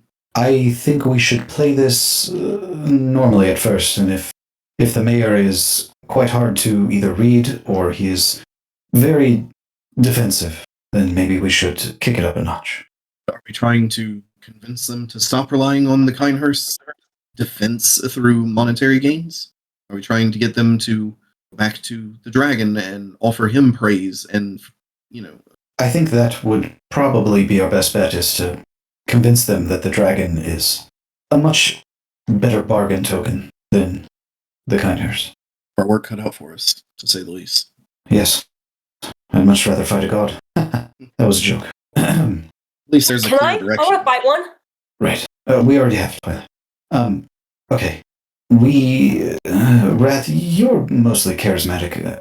Are you taking the lead on this conversation? Feel like If not him, can I? Tempest Absolutely is not. the Kindhurst here. True. She does have more of a foothold. Tempest, do you know who's in charge of the Kindhurst currently? This time. Yes. You know who the current lord is of this period. Of course. So, do you think you can pass off as being a member of the main branch there in that place that's somewhere in my notes? So definitely not the main branch, because each branch has their own crest. Everyone kind of knows all the crests. They know that, especially the main branch, will sometimes put tasks they don't want to deal with onto the other families. So she can't pass for being part of the main branch, but she can pass for being a part of the branch she's actually from. Essentially having been told, well, this is your job, go deal with it. I mean, it's very easy to say that I'm a messenger of sorts. My role in training was to be a hand out there on the field, so it makes sense. I'm not sure that's the image we want to project, though. It's just the messenger. We're here to save them. I feel like that should be what we project to them. Yeah. And to kind of tell them what's going to happen in the near future. And that they need to brace themselves. We're trying to avoid that? Why would they need to brace themselves? Yes, we're trying to prevent that from happening at all. You're Right. sending very mixed signals by saying that. Well, I'm not talking, so I'm just saying. Sorry. I mean, yeah, I get it. I do. Okay. None of this sits well with me. No, How it's, so? It's obvious that the Kindhurst can't be trusted in any of this. Like, it just... want to figure out why. What are they trying to actually do? It just What makes do you me mean? I feel like shit. Coming from the family, and they're responsible for this, let's be real. And yet I feel like I can't do anything to actually help. we're here to literally solve these people's problems. It's not the Kindhurst that are here, it's you. Fair Don't enough. think just because you're wearing that and we're using it as a tool means we align with them all of a sudden. Of all the times for my uncle to come crashing in, this would have been the best opportunity. I'm not so sure that portal is still open on the other side for him to try. I'd be curious, though. I highly doubt that. Thing anyone else can think of that we might need to cover? Wait. The guard was also speaking of his grandfather. A long time ago told him about the Loch Ness Monster Heard you. Where? mention that part. Oh, in the lake. oh. That must be the thing that you sensed, Twilight. It's here even this long ago. What? The Loch Ness The Loch- Monster? Yes. Damn Yeah, come on, that, you're full of it. No, a Loch Ness Monster is not an animal. It's a monster. But it could Ah. be an animal. That's pretty confusing. Why would you name something like that? It's not like strawberry. Well, What does strawberry this have to do with fruit? Well, Listen to strawberry, strawberry is a berry. It's right there in the name. no. Strawberry is actually a berry. A banana is a berry. Think about it like this. So That's much pretty better. confusing. Well, hold on. Hold on. I'm cooking. What if there was We something? don't have time for supper, Pius. We're going to meet the man and the mayor. You're cooking something? Wow! What are you gonna cook?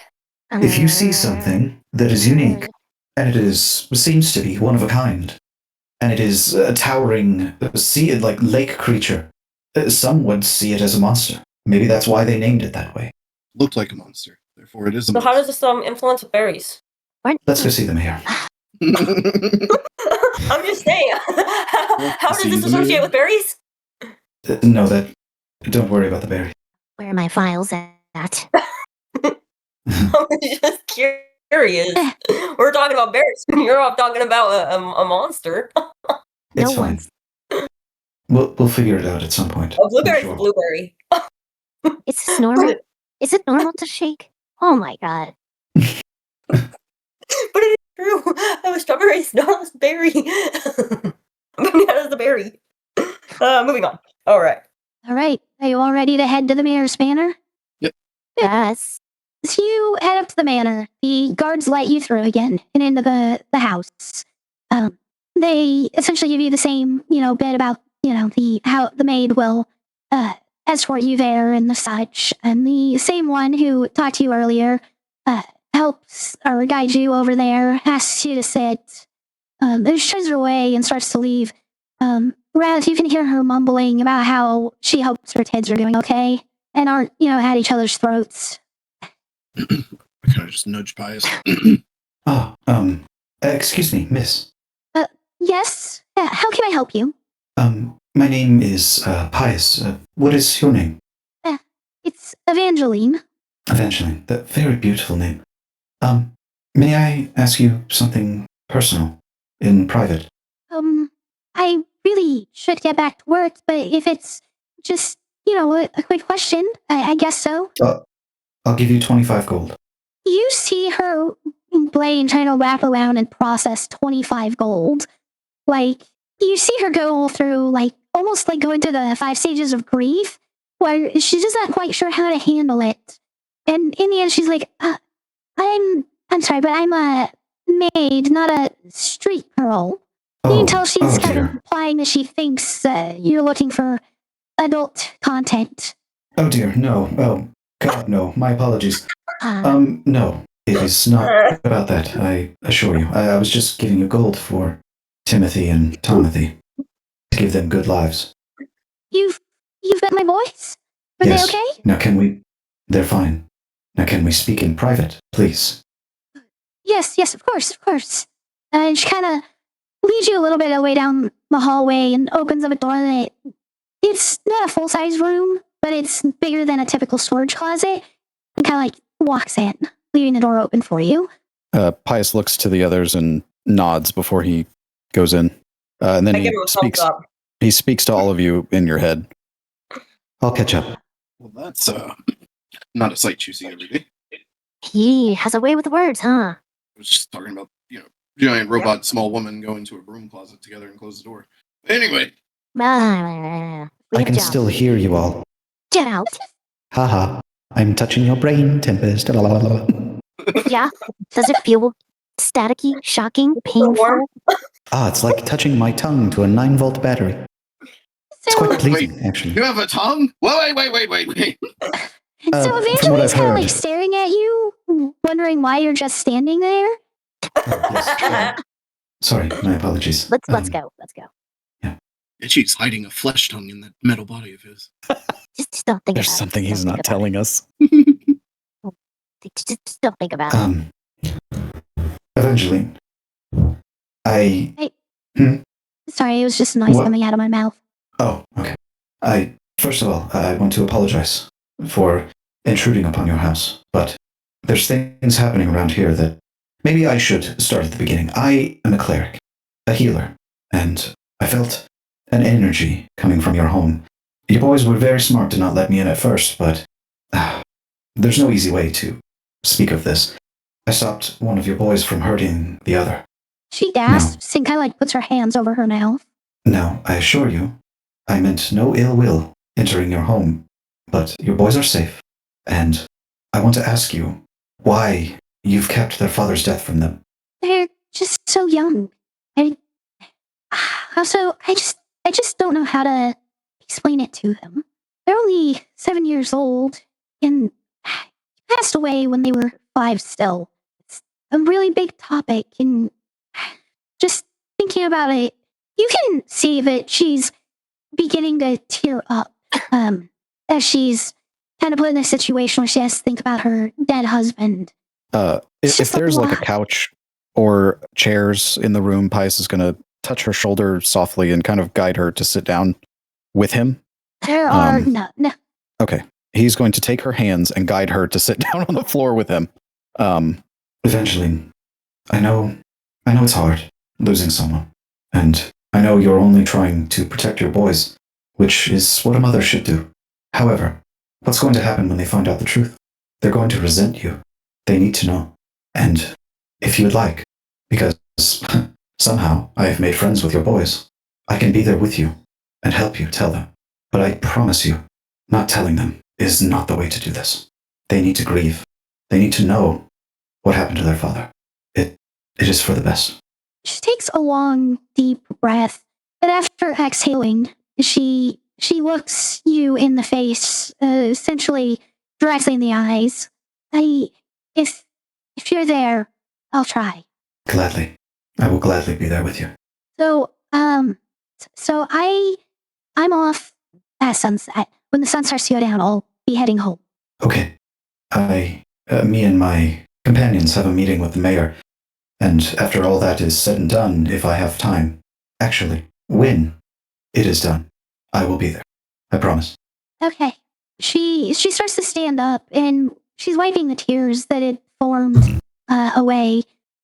She does seem to be in a little bit better of a mood. Her muscles aren't as tense, and she looks like she's more ready and capable to take on what's ahead of her.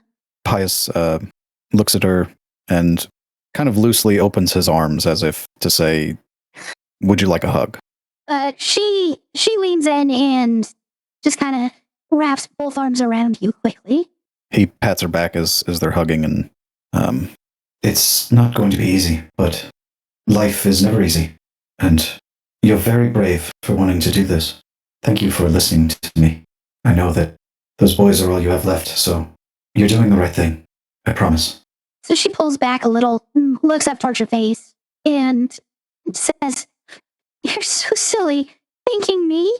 You're the one helping, not the other way around." If only you knew how much you are helping me as well. Well, I should get back to my companions. I have a meeting with the mayor, so I'll see you later tonight. As she nods and heads towards the door, opens it, and kind of heads back out to what she was doing before. And everyone else, you're still sitting waiting for the mayor to open his door and start the meeting. You have about like 10 minutes before he finally does open it and kind of waves his arm, inviting you in. Do we all see this? Yes, you're all there. Twilight waves back, but she does it with 2 arms, like One type of wave, like the arm gesture where you take your hand from one side, move it towards the other, like, here, go in front of me, waves you in. oh. I mean, she would still kind of do that, though, just to be obnoxious. All right. Who's going in first? Me! I guess Twilight's going in first. I'm going in. I was muted. Shit. Tempest was muted. Okay. Tempest, you get up, you head in. And Twilight, just right behind you. You have a bit faster speed, so you can be ahead of her as you walk in. Pius asks you to walk in behind both of them. And then he kind of lifts his arm and uses his whole hand to kind of point over to the set of chairs that are around a singular large table. There's about 15 seats as he sits down in one of them.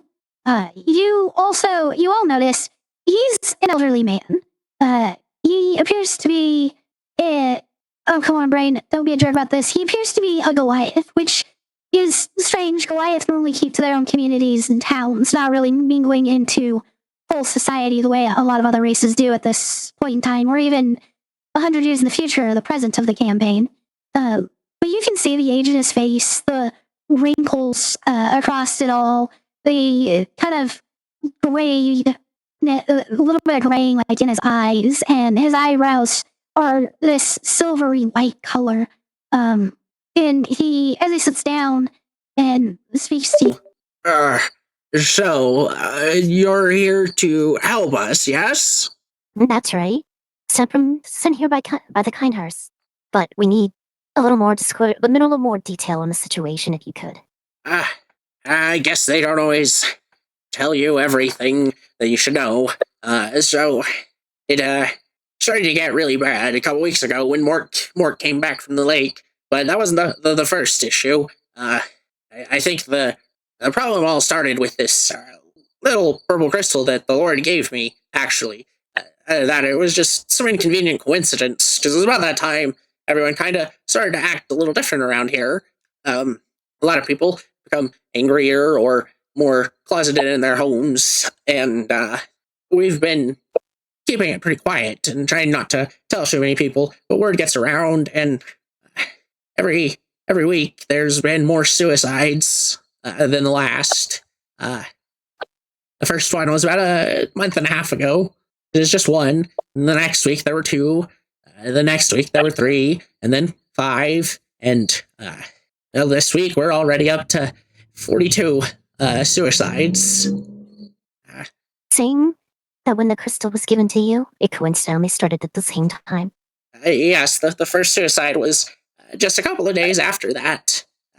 I also began having terrible nightmares just a few days after that first suicide. The Lord hadn't told me what I had to do with the crystal. He kind of just gave it to me and told me it was mine. So I ended up throwing it in the lake. I just wanted to get rid of it. Are you aware of any other hands that has possibly gone through getting here? I think my son might have messed with it at some point before I threw it in the lake. And who is your son? So his name is Howard, and he should actually be getting home pretty soon. He has a sunset curfew. Do you think that he might be the next one? I wouldn't think go we and should- jump the gun. My lord, if I may, I do think we should perhaps ask Howard a few questions whenever he does return. Yes, of course, absolutely. You're free to hang out around the manor. Most of the rooms are basically off limits, but I can have Evangeline show you where the ballroom is, or the room where we keep all of our board games and card games if you wanted to sit around and just play games together while waiting. Would you happen to have your own private library here? No, I've never been much of a reader. One of the judicial buildings, though, has a decently sized library, at least. Yes, and they seemed very busy. I thought I'd ask. No, not that one. The other one. The other one. I know which one you went to just because you said it was busy. No, the other judicial building. It doesn't tend to have a lot of foot traffic. It's typically reserved for matters involving people of importance who come through town. So it's got different amenities there. One of which is the library, of course. We've had many an archmage come through this town. Perhaps we'll take a trip once we speak with your son. May I ask, the nearby dragon, Baz'ziat? Is that his name? Their name? Baz'ziat. Ba like a sheep Baz'ziat. sound. Baz'ziat, your relationship with them has been strained for some time, is that correct? Yes. One of the caveats to the aid that the Kindhurst gave us is that we had to stop offering rewards and giving tribute to Baz'ziat, which many in town believe he doesn't really do anything to earn it anyways. We'll have a conversation with the Lord about this. It seems perhaps if they were still in play here, there would be maybe less of an issue with what's going on. Well, if you think that repairing our relationship with the Great Dragon would help, if Lord Kindhurst says so, we would do whatever's asked of us. Well, we don't want to take advantage of your hospitality. I'm sure we'll have some word on it soon. We have our ways of messaging with Lord Kindhurst. We'll get back with you on it. Of course, of course. Is there anything else that you wanted to discuss? Do y'all have anything else? Maybe not discuss, but a bit preemptive. Do you think you could give us access to the lake if our investigation deems it? Oh, of course, of course I can. Actually, since you're going to be waiting around to speak with my son, I'll write up the documentation for you. It'll give you permission to go out on the lake, hunt, fish. Basically an all-access pass to do whatever you deem necessary to help us. You're most gracious. Thank you. Indeed. Well, I think we'll just take our leave and wait for your son to arrive then. Of course. And again, we are humbled by your presence, and thank you for giving us aid. Of course, one final question. How much monetarily do you receive annually from Lord Kindhurst? We actually only got a one-time payment of about 200,000 gold.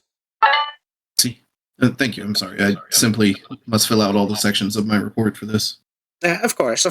I understand. It's actually part of what that money has helped us with is, of course, to improve our record keeping. So, obviously, I've due seen process. It has done wonders. You've quite the advanced system here.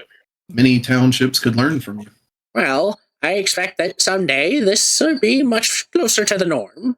Perhaps. Of course, a project that my daughter is in charge of right now. I have high hopes for that one. A new guild. And what is... Please continue. It's at the moment she's calling it the Travelers Guild. They're those people who they aren't really belonging to a knighthood or any type of professional relationship with a boss employee, and they just travel the world taking care of monsters and problems, going on adventures. It's supposed to be a guild where people can put in requests for aid, and those types of people can just come in, accept the jobs, and get paid for them. Amazing. Is she around also? No, and she'll probably be working late again. She's, actually, you've definitely met her. Actually, you said you went to the judicial building. My daughter works the reception desk. Oh, that? Yeah, I'm pretty sure we've actually met her. A hard worker, for sure. She always has been. Thank you again for your generosity. And we await word of your son. So he nods and stands up from his chair and heads back over to the door to open it to let you all out of the room. I'm the last one to leave to make sure Twilight goes. Say that again? She's the last one to leave to make sure that you actually leave the room. Once you get out the door, Evangeline is already there, seemingly already called to come help. And she asks all of you if you'd rather head to the game room or the ballroom, or if you intended to head out and come back later. We should probably wait around for Howard, yes? He shouldn't be too much longer. That'd probably be best. The game room, if you would. Yes. I'm sorry, Bias, you were saying? No, I was just agreeing with you. Yes. To the game room. So she leads you back towards the foyer of the manor, and then leads you upstairs and to the right side. So kind of the opposite side of the house from the one where the mayor's office was, but on the second floor. When you get to the room, you notice that there's several shelves of what appear to be boxes, and each one has a different game. It has the names of the games written on them. There's several decks of cards. There's probably like 4 or 5 different like chess and checker sets. Not to mention, you can see at a table built specifically for it, there's a large and beautifully handcrafted metallic 3-dragon hand tea set. Fancy. So, we've learned a few things. The mayor would be willing, under duress it seems, to rekindle their relationship with the dragon. Do we think it's a good idea to send them out on their own to do that, or should we speak with Baz'ziat beforehand? I believe we should be the middlemen here and set up a meeting between the dragon and the town. With what we know, that can be very important, especially to talk to Baz'ziat about. That's true. Of course, the Lord had something to do with this. Who did? I'm sorry. Of course, the Lord of Kindhurst had something to do with this. Yeah, that's the next concern. A one-time payment. They didn't expect to have to pay him again. It seems. Hated paying him back since day one. Yeah. Why would he do this though? That's the worst part. Like, what could anyone be gaining from this? It's not. Do you think he somehow is drawing power from these torment fragments, or maybe he's working for this forgotten deity? I hardly doubt that. He's way too prideful to let himself be. Whether worthwhile or not, he'd never follow someone around like that. He's probably believes some crazy idea that he could gain strength out of it. Best. Well, we need to put a stop to it one way or another, which means getting that fragment, which means getting past whatever the large beast that Star Saw was. Or that Twilight Saw, excuse me, was. Shouldn't be too much We of an have it issue. here. We could all go into the water this time. We'll need to cast I mean, water do you breathing. guys really want to do that after we know what's down there? We don't have a choice, Twilight. We aren't debating it. We should see Baz'ziat first, right? Maybe he'd be willing to help us, knowing we're rekindling his relationship with the town. Agreed. I agree. So we. I have meet an with idea. Hal. What's your idea? I have my paints. I can Okay. draw a big cage, and we can and I put the Loch Ness monster in it. If it's the Loch Ness monster. Okay. Or I can draw a cage and put the cage around the torment fragment, and then we could do it that way too. I don't think a cage is going to stop it from doing what it's doing. Also, how are you going to draw a league down under the water? I could use a plot point for that. I'm sorry, See you if that did what? works. Maybe. I don't know. I mean, the goal is to get the torment fragment out, right? Mhm. Or, yeah, basically. Or is it more the Loch Ness monster? It's probably Well- going to be both, but we might be able Yes. to bypass whatever it is there. Okay. All right. Bad idea. Bad idea. Okay. It was a I good just try. thought I'd throw it out there. Yeah, it was a good try. It was. I get a No. half a gold star for trying. There you go. So we meet with Howard, see if he altered the torment fragment in any way, try and figure out what the hell is causing it to draw in all of this energy. We go find Baz'ziat again. I'm pretty sure we know where he'll be. Hopefully. Try to enlist his help. Then we figure out what to do with this damn thing. Is that the plan? Sounds good to me. So, as you're kind of finishing up discussing here, there's a knock on the game room door, and then it opens, and you can see that Evangeline is standing there with a teenage boy. And Lance, you recognize this teenage boy from the log cabin. Ah, you must be Howard. Yes, I am the son of the mayor. I heard you had interest in speaking to me, though. We do. Please, have a seat. You see, we're investigating some recent activity. We got word from the Kindhurst that you might need some help here in town. Your father mentioned a crystal he had that you may have taken possession of before it was subsequently... I look over, is Evangeline still in the room? No, she's left. Subsequently thrown in the lake. Is that correct? I wouldn't say I took possession of it, but I remember that crystal. Every time I looked at it, it just had feelings.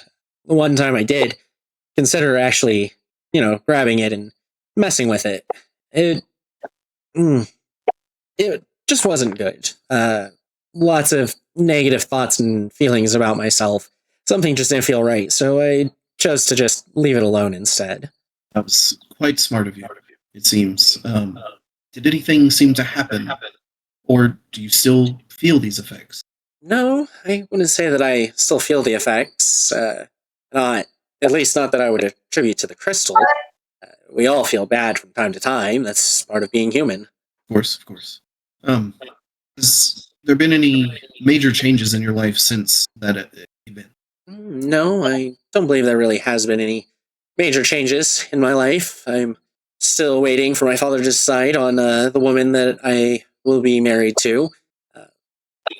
Do you have arranged marriages here? It's more part of our culture than the town itself. It's something that comes from our home village. Or I should say my father's home village and our ancestry. Are you against this tradition? Well, it leaves little room for one's own thoughts and feelings. Your parents choose your future for you. I've Certainly, been... I could see how that would be oppressing. Yes, but it is the way it is. Obviously, our parents always have ideas, expectations, and wants of us. Everyone feels it to some degree. Just like my father wants me to go into politics as well. Maybe in the future be the mayor myself. It's incredible that he's actually been elected 60 years straight. But who knows? I've definitely been trained for it. But I think I have more interest in the project that my sister has been assigned with the guild. The adventurers. Yes. I've always enjoyed See, the tall tales that people would speak of as they travel through. we're somewhat adventurers ourselves, albeit with a narrower scope. I will say it's quite the exciting life at times. You know, perhaps if that's truly what you're interested in, maybe you could join one of the first groups and not have to worry about that tradition so much. I'm not sure I'm okay with the traveling aspect that most go through. But, more management side of things. That's what interests me. Maybe not so much the job itself, but the stories, the people. That's what I'm I understand. I understand. Well, if you do end up becoming the next mayor, perhaps you could set a more appropriate example for what you think the freedom of one's future should look like. Well, I think most of the village is in the same mind as mine. Being the next mayor, I don't think will do much, but perhaps I'll visit the ancestral lands. Perhaps help sway them, show them what it's like to be a part of the rest of human society. I think that would be wonderfully informative for them. That is all my questions. I'm sorry for hogging you. My fellows may have some for you as well. I have a question. Yes. Will you marry me? Don't think my father. I don't think my father would consider you a suitable partner for me. All right. God damn it. I'm gonna stay single forever. The rest of you, do you have any questions relating to your job here in town? I No, think we might have gotten what we needed. I didn't. but thank you for your time.